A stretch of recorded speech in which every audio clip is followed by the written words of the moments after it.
जाँदैछु यीशु कहाँ, हालेलुया भन्दै बोलाउँदैछ हामीलाई पवित्र वचनले। हे दाजुभाइ, हे दिदीबहिनी, नभुला त्यो घरलाई।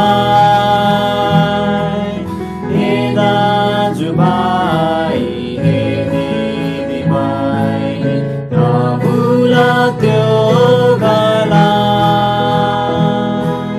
जाउँ हामी सबै जय जय गाउँदै, जाउँ हामी सबै जय जय गाउँदै, पापलाई त्यागेर। जाँदैछु यीशु कहाँ, हालेलुया भन्दै बोलाउँदैछ हामीलाई पवित्र वचनले। रमाहट गर्दै स्तुति गाउँदै अनन्त घरैमा। रमाहट गर्दै स्तुति गाउँदै अनन्त घरैमा। जहाँ स्वर्गदूतगण जय जय गाउँछ, जहाँ स्वर्गदूतगण जय जय गाउँछ, येशूको छेउमा। जाँदैछु येशू कहाँ, हालेलुया भन्दै बोलाउँदैछ हामीलाई पवित्र वचनले। जहाँ नदीका भोका आदि, जहाँ नदी नारायण, जहाँ नदीका भोका आदि, जहाँ नदी नारायण। बसौला माथि स्तुति गर्दै, बसौला माथि स्तुति गर्दै, येशूको छेउमा। जाँदैछु येशू कहाँ, हालेलुया भन्दै बोलाउँदैछ हामीलाई पवित्र वचनले।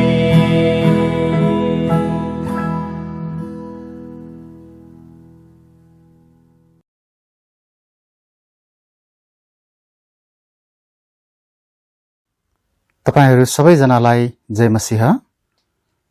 आउनुहोस् हामी हाम्रो अध्ययनलाई अगाडि बढाउनेछौँ। हामीले यी बुधबारहरूमा हाम्रो लडाईँ, हाम्रो शत्रु र हाम्रो हतियार भन्ने विषयमा अध्ययन गरिरहेका छौँ र गएको केही हप्ताहरूदेखि हामीले शैतानको रणनीति अथवा युक्तिको बारेमा हामीले अध्ययन गरिरहेका छौँ। गएको हप्ताहरूसम्ममा हामीले शैतानको रणनीतिहरूमध्ये तरवारलाई कमजोर पार्नु अर्थात् बाइबललाई कमजोर तुल्याउनु त्यसको रणनीति रहेको छ भन्ने कुरालाई हेर्यौं र यसै गरी हामीले गएको हप्ता पहिरनलाई अनादर गर्नु त्यस विषयमा हामीले हेरेका थियौं, अर्थात् शैतानले हाम्रो आत्मिक पहिरन र हाम्रो शरीरमा लगाउने पहिरन दुवैद्वारा परमेश्वरको अनादर गर्न खोज्नु पनि त्यसको रणनीति हो। त्यसको विषयमा हामीले हेरेका थियौं। आज हामी तेस्रो कुरालाई हेर्दैछौं। शैतानको रणनीति अन्तर्गत यो चाहिँ झण्डालाई विरङ्ग पार्नु। विरङ्ग भन्नाले जुन रङको हुनुपर्ने हो अथवा जस्तो हुनुपर्ने हो त्योभन्दा फरक पार्नु, बेग्लै पार्नु। शैतानको त्यो पनि एउटा रणनीति रहेको छ। यो कस्तो कुरा हो हामी आजको अध्ययनमा हेर्ने नै छौं। हामी सुरु गर्नुभन्दा अगाडि एउटा पदलाई पढ्नेछौं। यो चाहिँ भजन संग्रहको पुस्तक 60 अध्यायको 4 पद रहेको छ। म त्यस पदलाई पढ्नेछु। भजन संग्रह 60 अध्यायको 4 पद।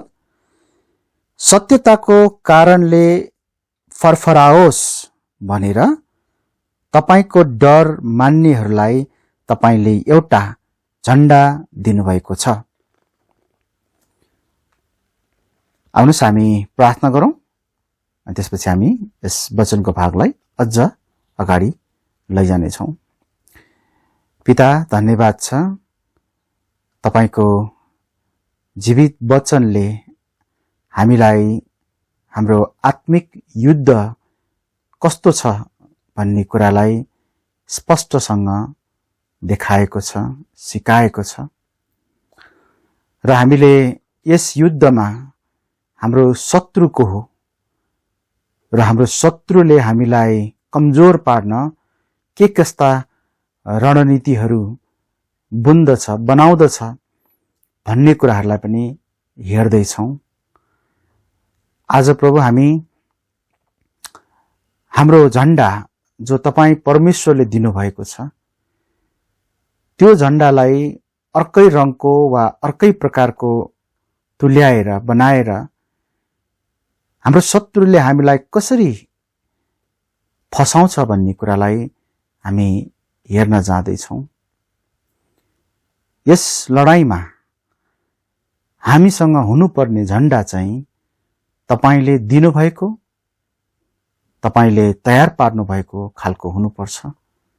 तर यदि हामी अर्कै झण्डा बोकेर लडाईँमा जान्छौं भने त्यहाँ ठूलो अलमल गोलमाल त्यहाँ पैदा हुन्छ र हामी हार्नेछौं। यसैले प्रभु आजको यस अध्ययनमा हामीलाई यो झण्डा जो तपाई प्रभुले दिनुभएको छ यो कस्तो हो र दुष्टले दिने झण्डा चाहिँ हामीलाई फसाउने खालको त्यसको युक्ति चाहिँ कस्तो छ भन्ने कुरालाई हामी हेर्न जाँदैछौं। हामीलाई यस भागमा सहायता गर्नुस्।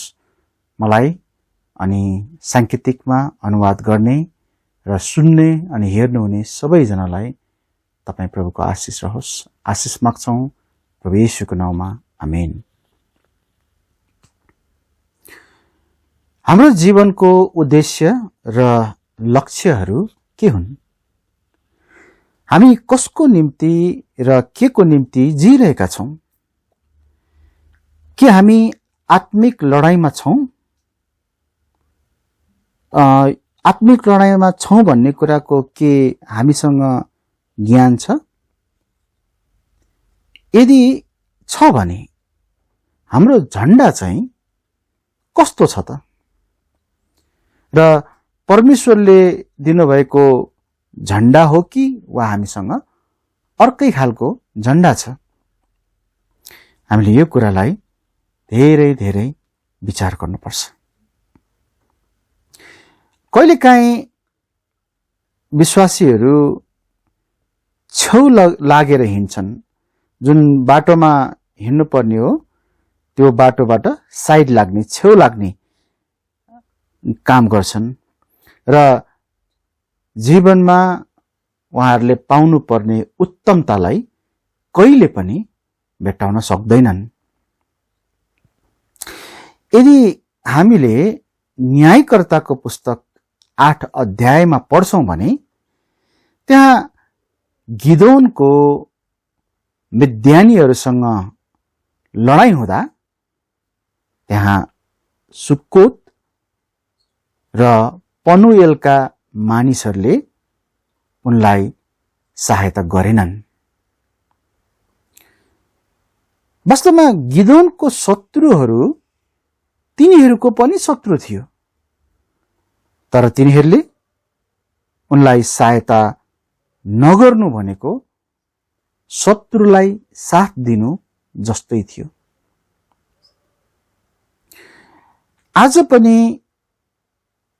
धेरै धेरै ख्रिस्टियनहरू यसरी नै उनीहरूको आफ्नै शत्रुको विरुद्धमा लडिरहेकाहरूलाई साथ नदिने खालका भएका छन्। जब मानिसहरूको समूहसँग कुनै उद्देश्य, कुनै मुद्दा हुन्छ, तिनीहरूले अक्सर तिनीहरू को हुन् भनेर चिनाउनलाई, सबैलाई चिनाउनलाई त्यहाँ झण्डा बनाउने गर्दछन्।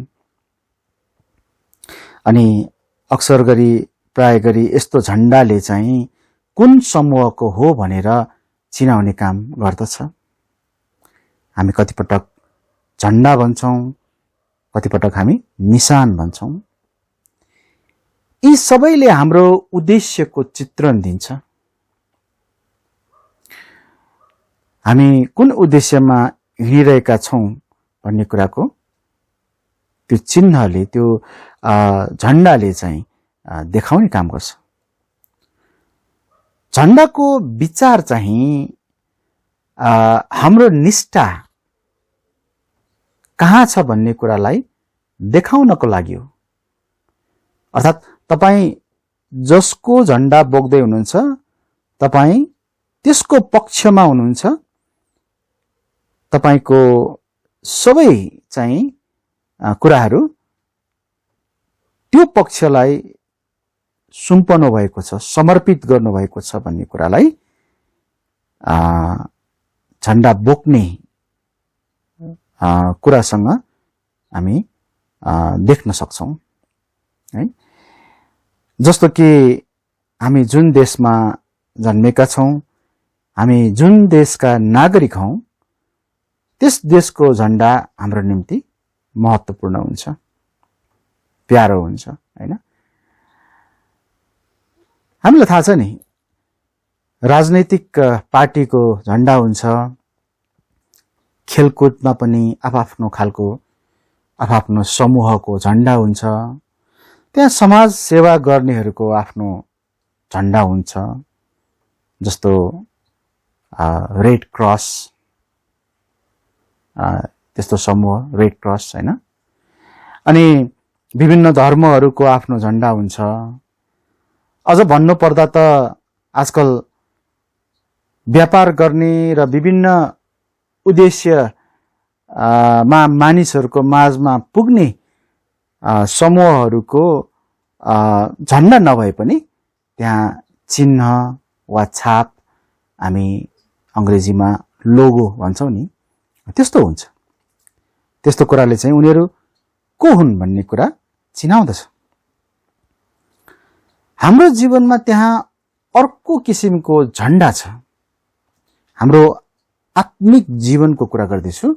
हाम्रो आत्मिक जीवनमा त्यहाँ एउटा अर्को झण्डा छ र त्यस झण्डाले एक विश्वासीको जीवनमा उसको पहिलो निष्ठा कता छ, कोतर्फ छ भन्ने कुरालाई प्रकट गर्दछ। हाम्रो झण्डाले हामी को हौं र हाम्रो निम्ति के महत्त्वपूर्ण छ भनी देखाउँदछ। हामी पहिलो कुरालाई हेरौं, हाम्रो झण्डा चाहिँ कस्तो देखिन्छ त? हाम्रो झण्डा कस्तो छ त?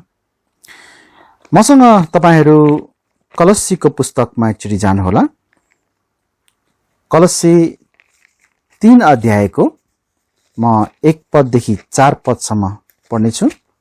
कलसी 3 अध्यायको 1 पददेखि 4 पदसम्म। पहिला यहाँ यस्तो लेखेको छ, यसकारण यदि तिमीहरू ख्रीष्टसँग बिउतिएका छौ भने माथिका कुराहरू खोज, जहाँ ख्रीष्ट परमेश्वरको दाहिने हाततर्फ बसिरहनु भएको छ।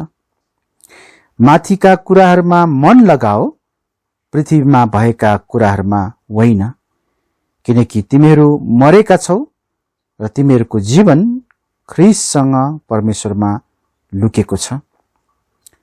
जब ख्रीष्ट जो हाम्रा जीवन हुनुहुन्छ प्रकट हुनुहुनेछ, तब तिमीहरू पनि उहाँसँगै महिमामा प्रकट हुनेछौ।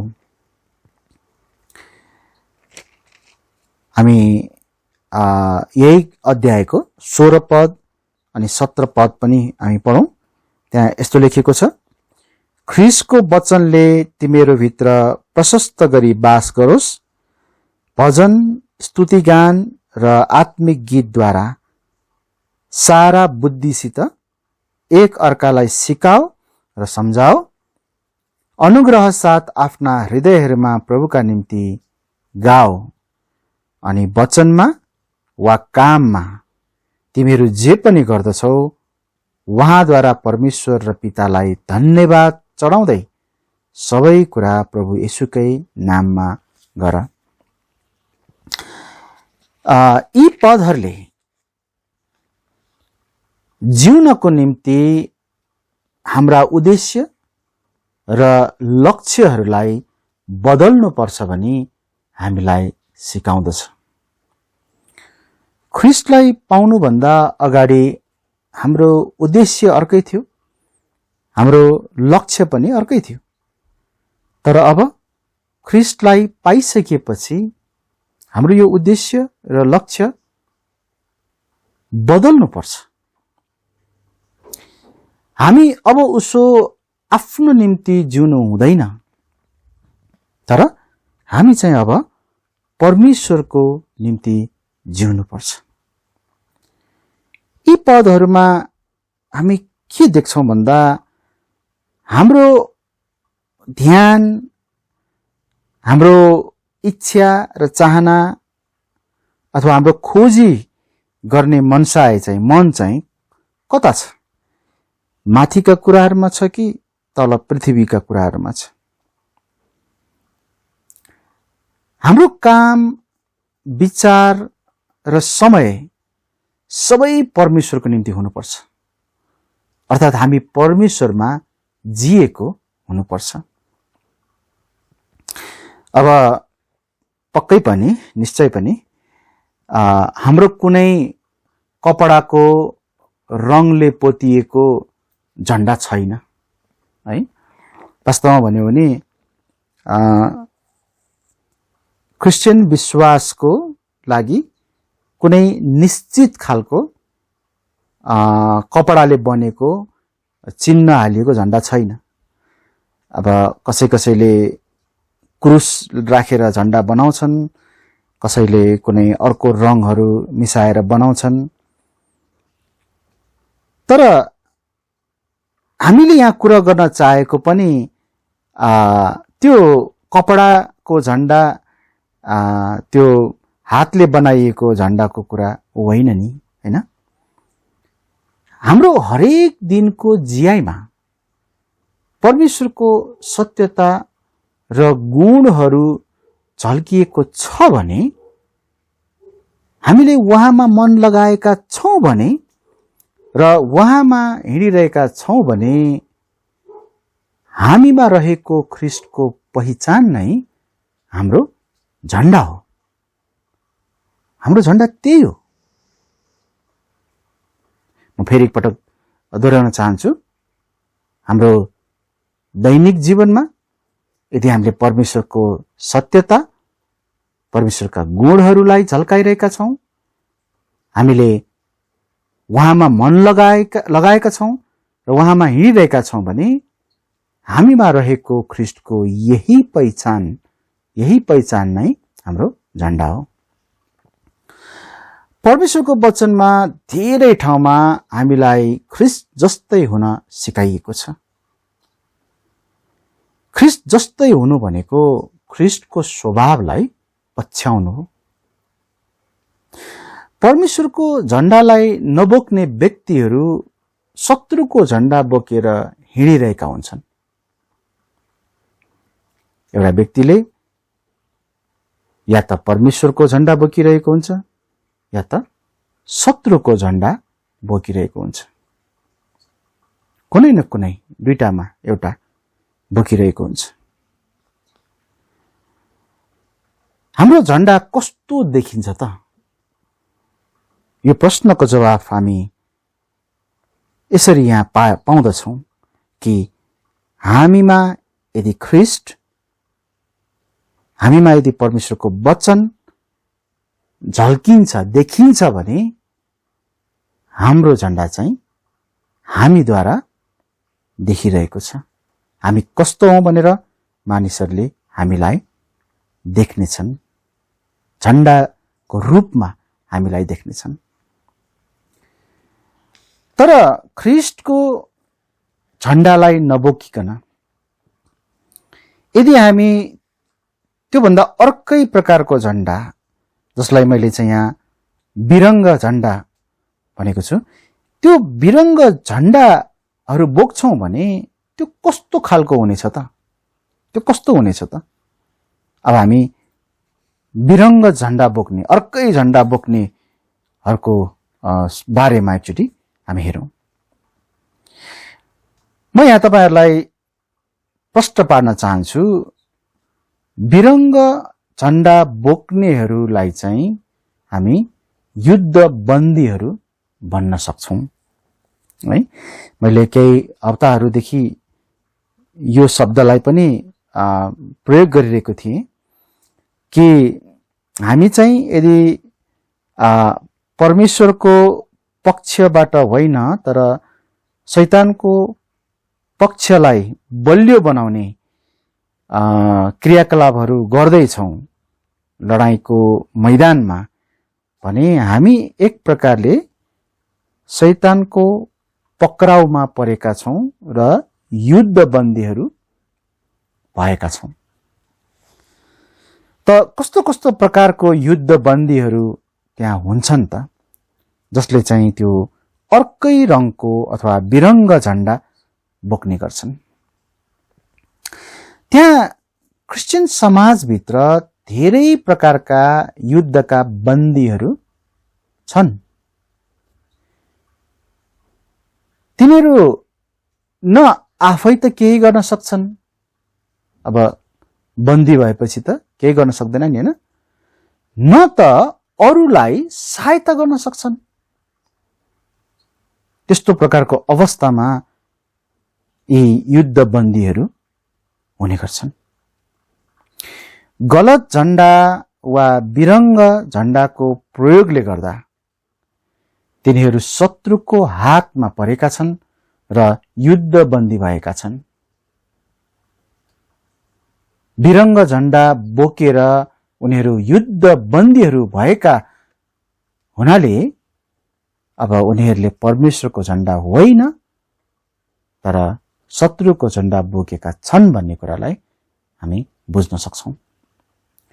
यसरी उनीहरू शत्रुको युद्ध बन्दीहरू बनेका छन् र शत्रुलाई फाइदा हुने कामहरू गरिरहेका हुन्छन्। तिनीहरू कस्ता क्षेत्रहरूमा युद्ध बन्दीहरू बनेका हुन्छन् त?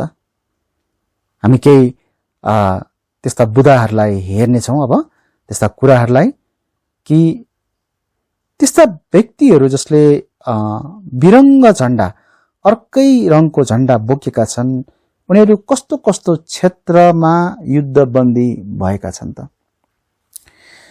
सबैभन्दा पहिलो कुरा, कोही चाहिँ संसारका मानिसहरूको बन्दी भएका छन्।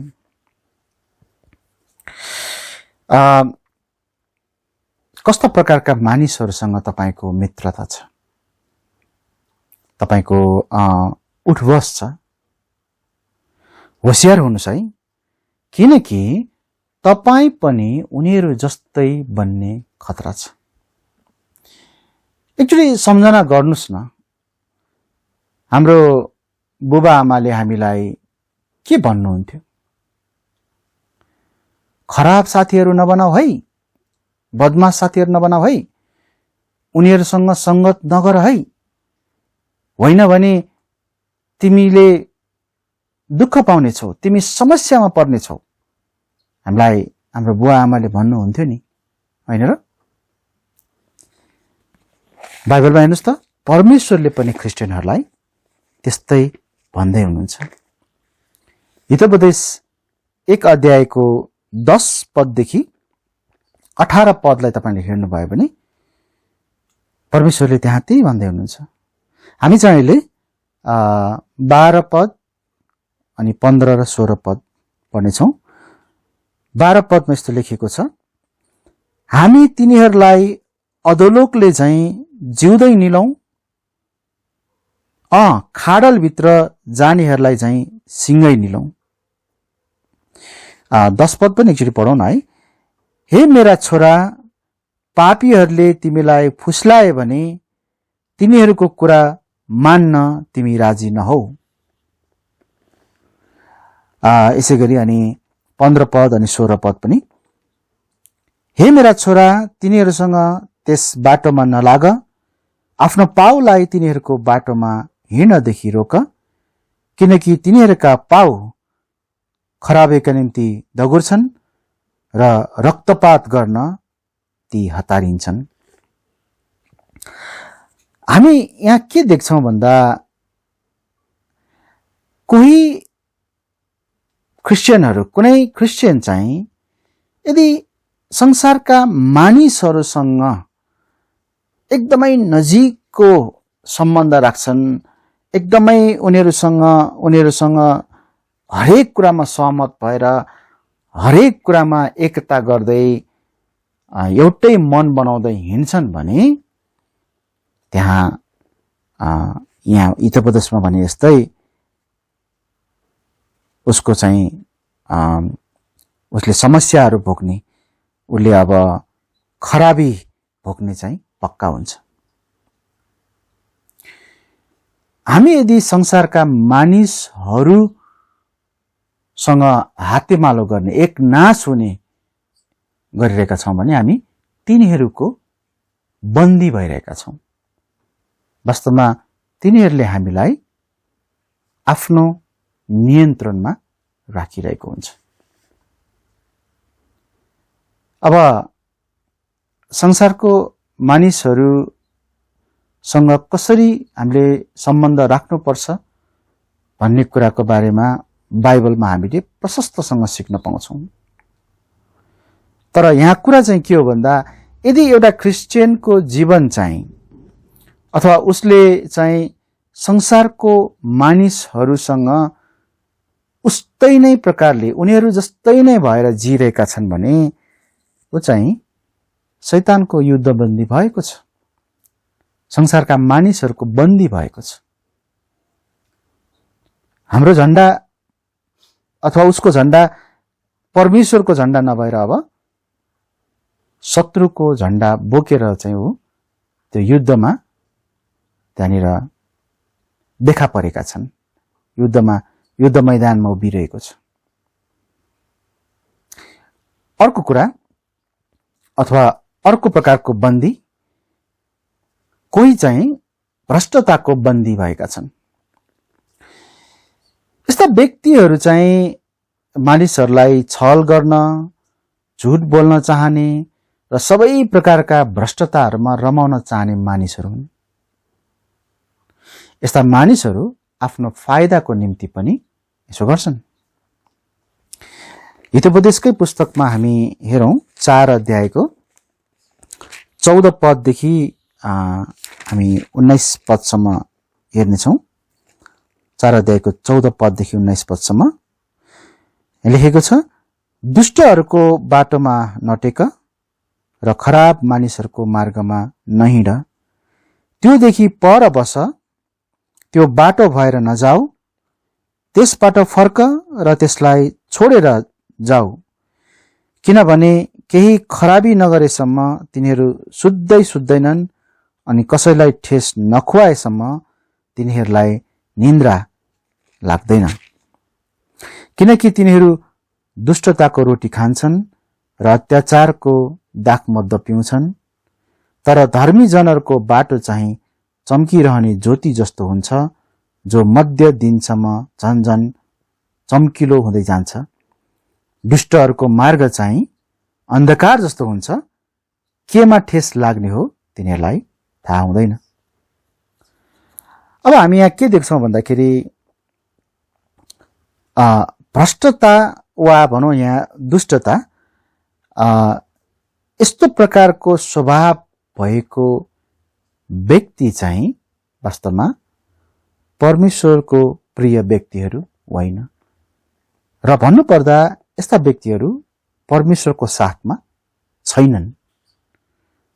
किन? उनीहरूको स्वभाव हामी यहाँ देख्छौँ, उनीहरूको हिँडाइ, उनीहरूको क्रियाकलाप, उनीहरूको सोचाइहरू, लक्ष्य सबै चाहिँ के छ? भ्रष्टतामा छ, दुष्टतामा छ, दुष्ट छ। र यदि एउटा क्रिस्चियन पनि यदि यस्तो प्रकारको व्यक्ति हो भने, भ्रष्टता दुष्टतालाई मन पराउने खालको व्यक्ति हो भने, ऊ चाहिँ पक्कै पनि कुनै कुराको बन्दी भएको छ, हैन? र यहाँ चाहिँ भ्रष्टताको बन्दी भएको हामी यहाँ देख्न सक्छौं। शैतानले यही चाहन्छ। शैतानले क्रिस्चियनहरूलाई त्यो अर्कै झण्डा हातमा दिन्छ, जुन झण्डाले चाहिँ यो व्यक्ति भ्रष्ट छ, दुष्ट छ भनेर चिनोस्। हो त्यस्तो प्रकारले चाहिँ शैतानले, दुष्टले काम गरिरहेको हुन्छ। यदि एउटा क्रिस्चियनको जीवन भ्रष्टता र दुष्टताको जीवन छ भने ऊ शैतानको युद्धबन्दी भएको छ, भ्रष्टताको बन्दी भएको छ।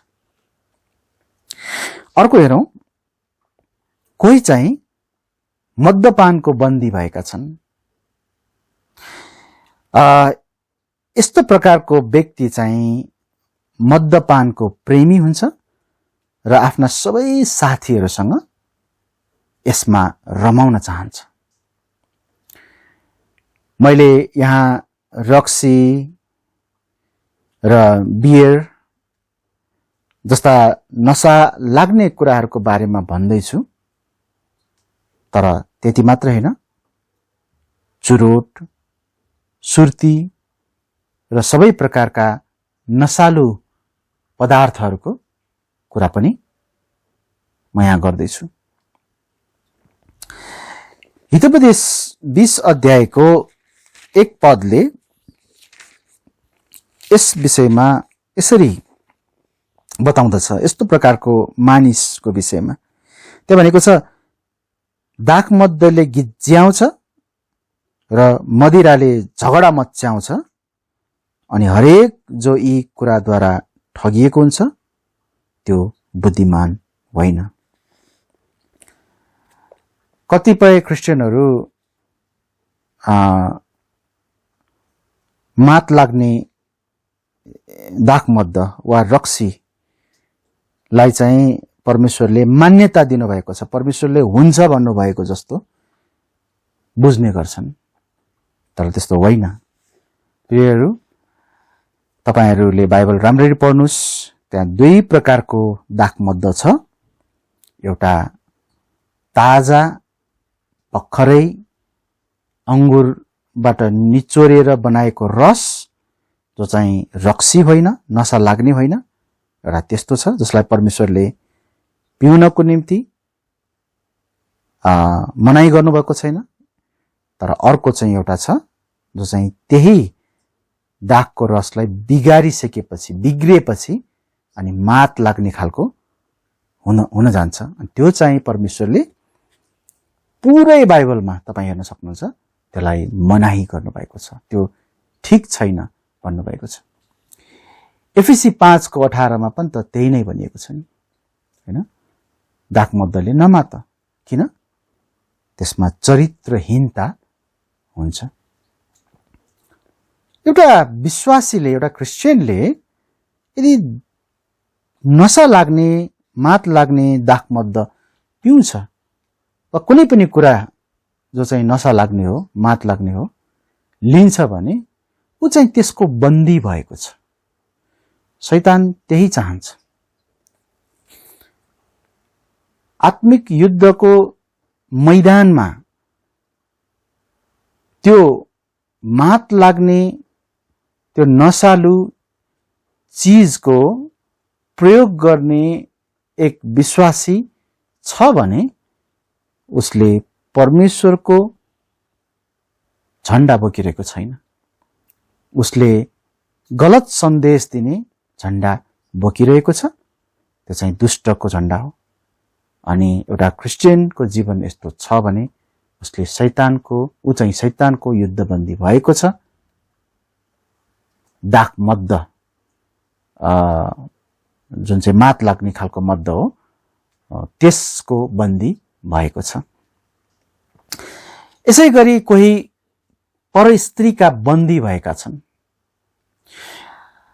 यस्ता व्यक्तिहरू अरू स्त्रीहरूबाट आनन्द लिन खोज्नेहरू हुन्छन्।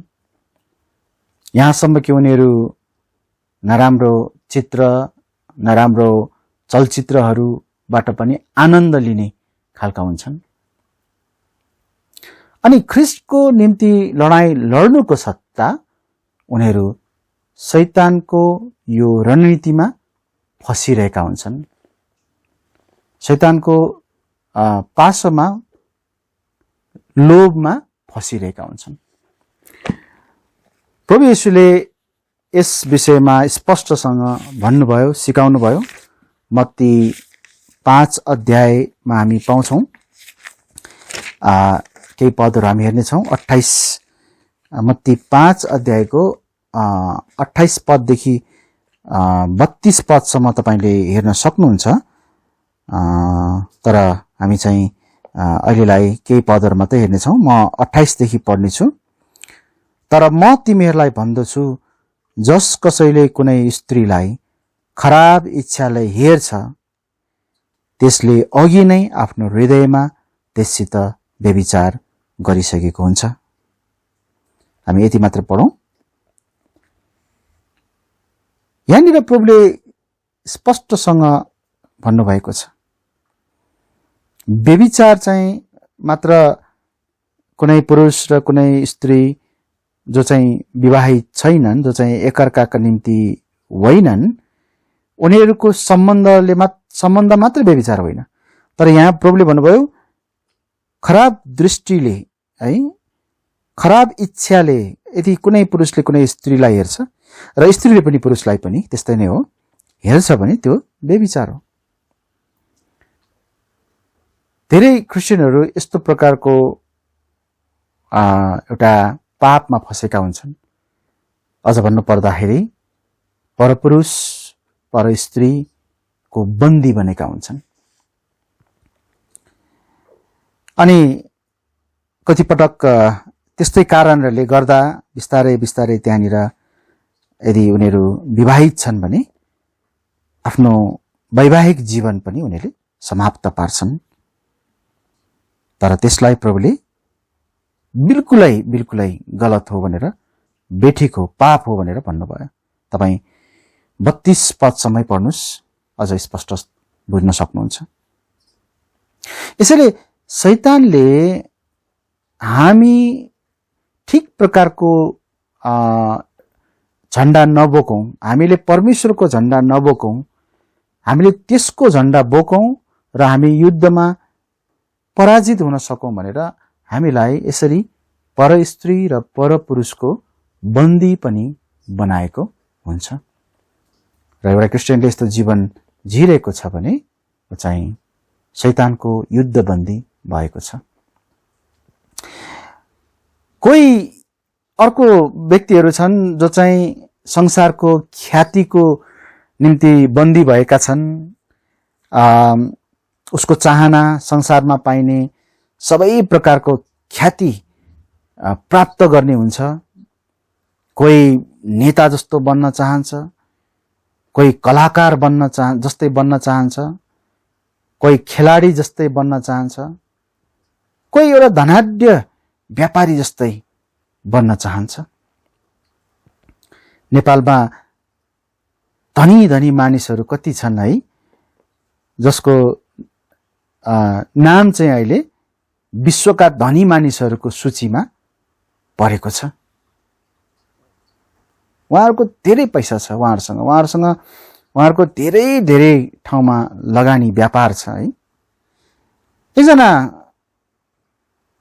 विश्वासी भाइले धेरै समय अगाडि मलाई के भन्नुभयो भन्दाखेरि, हामी कुरा गर्दै थियौँ, मलाई के भन्नुभयो भन्दाखेरि मेरो छोरीलाई त्यो केटी नेपालको फलानो धनाढ्यको छोरी भनेर चिनोस् भन्ने मेरो इच्छा छ भने त्यो भन्नुभयो।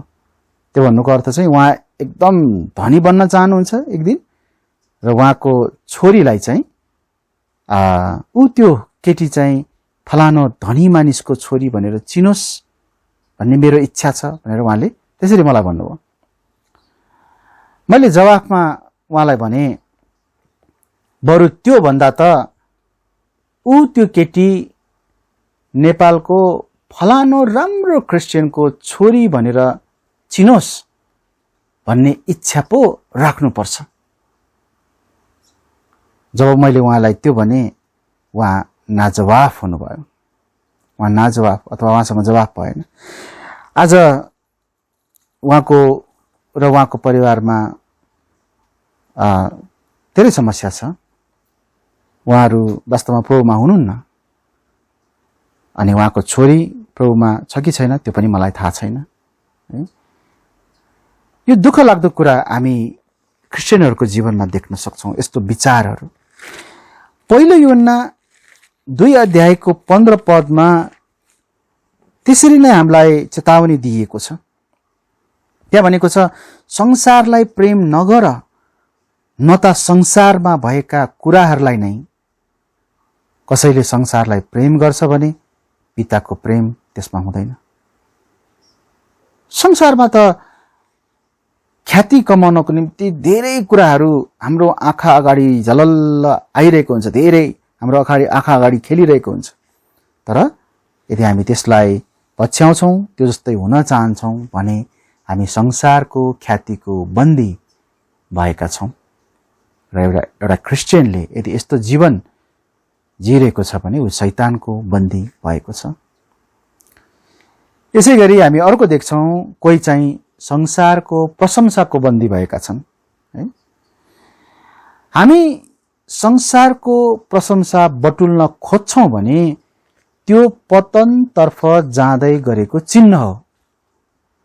प्रियहरू याद गर्नुहोस् है, हामी संसारको प्रशंसा बटुल्न खोज्दैछौँ भने निश्चय नै त्यो पतनतर्फ जाने चिन्ह हो।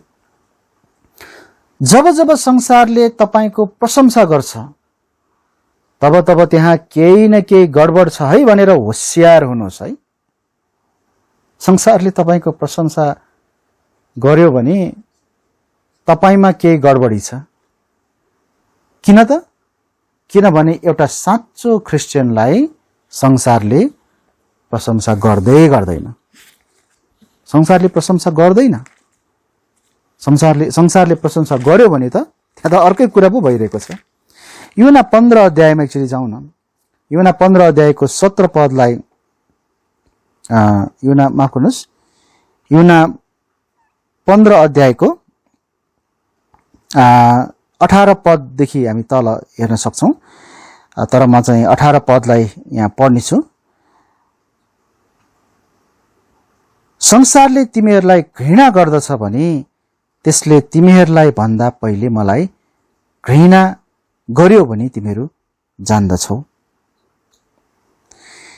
यहाँनिर हामी के पाउँछौँ भन्दाखेरि प्रभुले भन्दै हुनुहुन्छ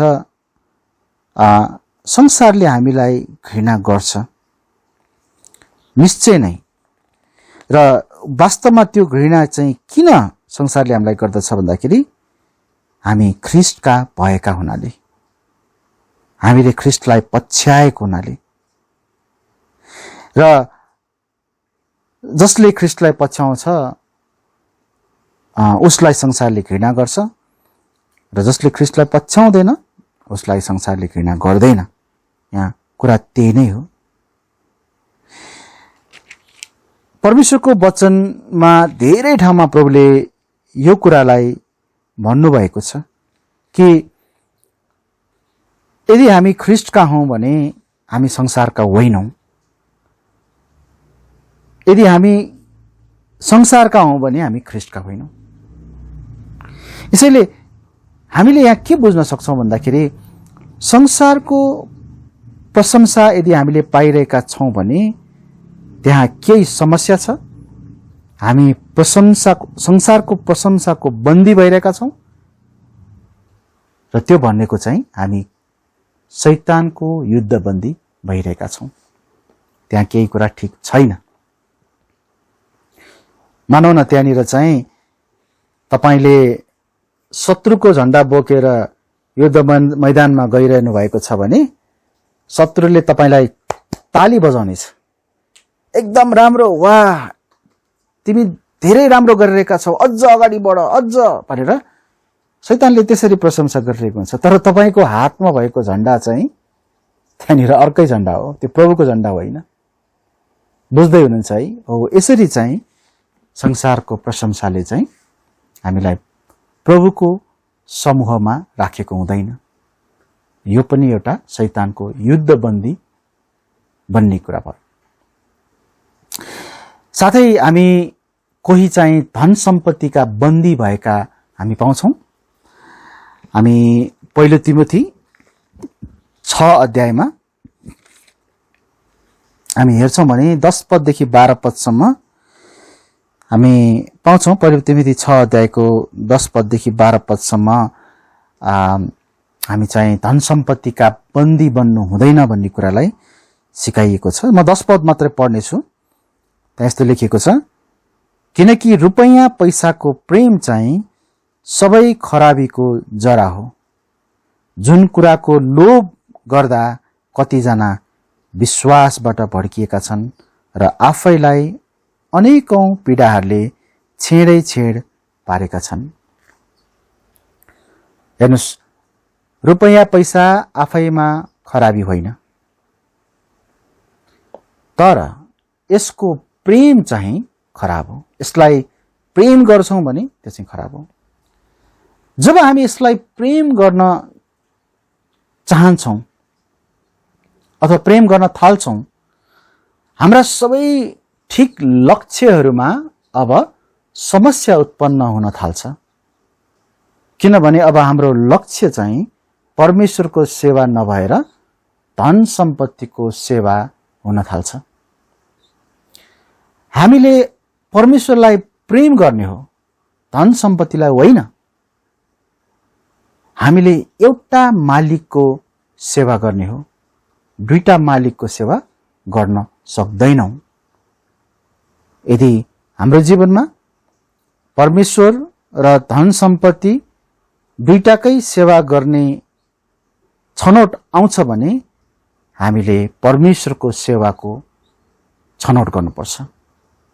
होइन भने हाम्रो जीवनमा त्यहाँ धेरै धेरै समस्याहरू आउँछ। हामी पतनको बाटोमा हिँड्नेछौँ। आज धेरैजना क्रिस्चियनहरू त्यस्तै भएका छन्। जुन मालिकको सेवा गर्नुपर्ने हो, जसलाई प्रेम गर्ने हो, उहाँलाई प्रेम नगरिकन, उहाँको सेवा नगरिकन उनीहरू धन सम्पत्तिको सेवा अनि प्रेमको पछि लागेर उनीहरू चाहिँ धन सम्पत्तिको बन्दी भएका छन्, शैतानको युद्धबन्दी भएका छन्। र धेरैजना म आफैले पनि देखेको छु, चिनेको छु, उनीहरूको जीवन, क्रिस्चियन जीवन अझ यसरी भनौं बर्बाद भएको छ, पताभुङ्ग भएको छ। के रुपैयाँ पैसा बेठीको होइन, तर रुपैयाँ पैसाको प्रेम चाहिँ बेठीको।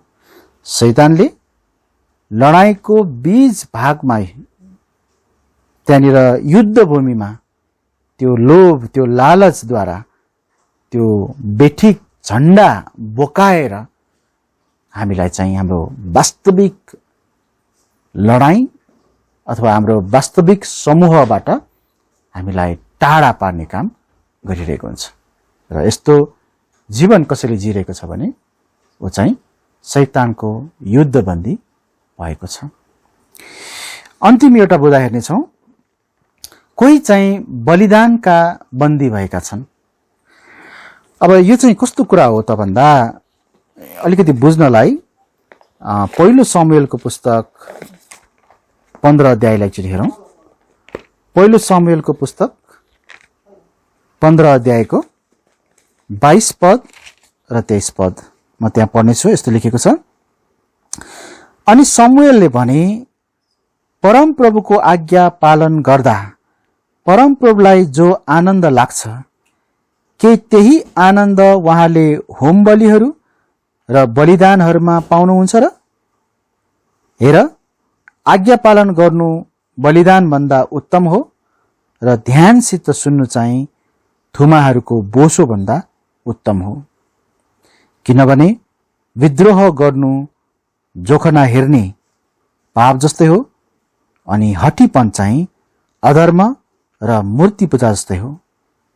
तिमीले परमप्रभुको वचनलाई रद्द गरेका छौ, यसैले उहाँले तिमीलाई पनि राजा हुनदेखि रद्द गर्नुभएको छ। साउलले परमेश्वरलाई खुसी पार्न खोजे। परमेश्वरलाई खुसी पार्नु नराम्रो होइन, तर परमेश्वरको आज्ञा पनि त थियो नि त्यहाँ। परमेश्वरले जे गर्नु भन्नुभएको थियो साउलले त्यो नगरिकन बरु त्यो कुराद्वारा चाहिँ परमेश्वरलाई उल्टो बरु खुसी पार्न खोजे। यसको अर्थ उसको आफ्नो बलिदान चाहिँ उसको चाहिँ एउटा भनौँ न एउटा काम चाहिँ ठुलो उसले ठान्यो, तर उसको हृदय परमेश्वरमा उसले ठिक बनाएन। आज्ञा पालन चाहिँ उसले गरेनन्। आज कति क्रिस्चियनहरू पनि सेवामा लागिरहेका छन्, संगति जाने गर्छन्, प्रार्थना पनि गर्छन्, बाइबल पनि पढ्छन्, कति त अर्ती दिनेहरू पनि छन् है, सुसमाचार सुनाउनेहरू छन्, अनि त्यहाँनिर अझ परमेश्वरको महिमा भन्दै नाच्ने, कराउने, चिच्याउने यस्तो प्रकारको धेरै जोश देखाउनेहरू त्यहाँ छन्। तर परमेश्वरको वचनको पालना गर्न भने उनीहरू चुकिरहेका हुन्छन्। तपाईँ अरूलाई अर्ती दिनुहुन्छ, बाइबल अर्ती नै है, फेरि बाइबलबाटकै अर्ती। तपाईँ अरूलाई सुसमाचार सुनाउनुहुन्छ, तर आफू चाहिँ घरिघरि झुटो बोल्नुहुन्छ। तपाईँ चाहिँ आफू घरिघरि भनेको कुरालाई पुरा गर्नुहुन्न। तपाईँ प्रभुको वचन अनुसारको जीवन, एउटा साक्षीको जीवन जिउनुहुन्न भने तपाईँ साउल जस्तै मान्छे हो। तपाईँ आज्ञा पालन त गर्नुहुन्न, खालि बलिदान बलिदान बलिदान मात्रै है। परमेश्वरले हाम्रो बलिदानको सेवालाई भन्दा आज्ञा पालनलाई बढी प्राथमिकतामा राख्नुहुन्छ। हो, एउटा क्रिस्चियनको जीवन यदि आज्ञा पालन गर्ने खालको छैन भने उसले अर्कै झण्डा बोकेको छ र उसले शैतानको बन्दी हुन आफूलाई सुम्पेको छ। ऊ शैतानको बन्दी भएको छ। यस्ता धेरै कुराहरू छन्। एउटा क्रिस्चियन, एउटा विश्वासी शैतानको बन्दी हुने त्यहाँ विभिन्न क्षेत्रहरू छन्। मलाई लाग्छ यी बुदाहरूले तपाईलाई पक्कै पनि अरू धेरै क्षेत्रहरूको बारेमा अब बुझाउनलाई मद्दत गर्नेछ। मतलब तपाईहरुले पक्कै पनि बुझ्नुभयो होला। म निष्कर्षमा आउनेछु। यदि हामीले आफ्नो समूहलाई छोडेर अर्को समूहमा जान्छौं भने हामीलाई धोकेबाज भनिन्छ, हैन त? ठूलो समूहले सरकारलाई फाल्ने काम गर्यो भने कतिपटक त्यसलाई कु भनिन्छ, हैन त? कु है हामीले सुनेका छौं नि, यो त हैन? यहाँ मैले भन्न खोजेको कुरा के हो भने परमेश्वरको छाउनीमा परमेश्वरको झण्डा मुनि रहेको परमेश्वरसँग मिलेर हामीले गर्ने आत्मिक लडाई नलडिकन हामी शत्रुको छाउनीमा शत्रुको झण्डा बोकेर हिँड्यौं भने हामी गलत लडाई लड्दैछौं र हामी निश्चित रूपले यो लडाई हार्नेछौं। हामीले परमेश्वरलाई धोका दिएका छौं, हामीले परमेश्वरको विरुद्धमा कु गरेका छौं वास्तवमा। अनि यो चाहिँ एकदम बेठिक हो, एकदम गलत हो। हामी आत्मिक लडाईमा छौं, तर यस कुरालाई ध्यानमा राखौं कि हाम्रो लडाई चाहिँ मासु र रगतको विरोधमा होइन। मैले गएको हप्ताहरुमा पनि भनेको थिएँ, कुनै मानिसको विरुद्धमा हाम्रो लडाई होइन, तर हाम्रो वास्तविक शत्रु शैतान र त्यसका शक्तिहरुसँग हाम्रो लडाई हो। यदि हामीले परमेश्वरका सिपाही हौं भनेर आफूलाई ठान्छौं भने उहाँले हामीलाई दिनुभएको उहाँको झण्डा बोकेर यस आत्मिक युद्धलाई लड्नुपर्छ। याद राख्नुहोस्, तपाई र मेरो झण्डा परमेश्वरको झण्डा हुनुपर्छ, विरङ्ग झण्डा होइन। विरङ्ग झण्डाले गर्दा हामी पक्कै पनि युद्धबन्दी बन्नेछौं र हाम्रो युद्ध चाहिँ पराजयमा समाप्त हुनेछ।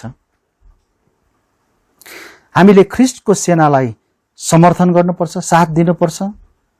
हामीले ख्रीष्टको झण्डा बोक्नुपर्छ। हामीले ख्रीष्टसँगै मिलेर आफ्नो आत्मिक युद्ध लड्नुपर्छ। तब मात्र हामी शान्तिको सुसमाचार बोकेर सारा संसारमा जान सक्छौं। न्यायकर्ताहरूको पुस्तक 9 अध्यायमा घटेको घटना हामीले सुरुमा पनि आज हेरेका थियौं। त्यहाँ के भयो त? आफ्नै शत्रुहरूको विरुद्धमा लडिरहेका मानिसहरूलाई हैन इजरायलीहरूलाई समर्थन नगर्दा उनीहरूले त्यहाँ हानि भोगेको छ। हामीले यो न्यायकर्ताको यो घटनाबाट सिक्न सक्छौं। गलाती 6 अध्यायको 7 पददेखि 9 पदमा यस्तो भनेको छ। हामी अन्तमा छौं, एउटा यो खण्ड पढ्ने छौं र लगभग हामी अन्त गर्ने छौं। गलाती 6 को 7 देखि 9 मा यस्तो भनेको छ, धोकामा नपर, परमेश्वर ठट्टामा उडाइनुहुन्न, किनकि मानिसले जे छर्छ त्यसैको कटनी पनि गर्नेछ। किनकि जसले आफ्नै शरीरका निम्ति छर्छ त्यसले शरीरबाट विनाशको कटनी गर्नेछ, तर जसले आत्माको निम्ति छर्छ उसले आत्माबाट अनन्त जीवनको कटनी गर्नेछ। अनि हामी भलाइ गर्न नथाकौं, किनकि हरेस खाएनौं भने हामीले ठिक समयमा कटनी गर्नेछौं। यस खण्डले हामीलाई हाम्रो आफ्नै व्यक्तिगत परिणामको बारेमा बताउँदछ। हामीले के गर्यौं भने कस्तो परिणाम आउँछ, के गरेनौं भने कस्तो परिणाम आउँछ। हाम्रो लडाईको बारेमा पनि त्यही नै कुरा हो। यदि हामी परमेश्वरको समूहमा छौं, परमेश्वरका सारा हात हतियारहरू भिरेका छौं, त्यसको प्रयोग गरिरहेका छौं र हामी कसको पक्षमा लडिरहेका छौं भन्ने कुरा चिनाउने झण्डा जो चाहिँ स्वयं ख्रीष्ट र उहाँको वचन हो, यदि हामीबाट देखिरहेको छैन भने हामी यस युद्धमा हामी पराजित हुनेछौं, हामी बन्दी बन्नेछौं। यसैले प्रिय क्रिस्चियन मित्रहरू, परमेश्वरको सामर्थ्यद्वारा यस लडाईमा सम्मिलित हौं र परमेश्वरको साथमा यस युद्धलाई ठिक झण्डा बोकेर, परमेश्वरको झण्डा जसलाई हामीले भजन संग्रह 60 को 4 मा हेरेका थियौं, उहाँको झण्डा फरफराउँदै हामीले चाहिँ यो युद्धलाई लड्नुपर्छ। आउनुहोस् म अन्तिम प्रार्थना गर्नेछु। आजको वचन अनि आजको सेवा दुवैलाई अन्त पनि गरौं। आउनुहोस् म प्रार्थना गर्छु।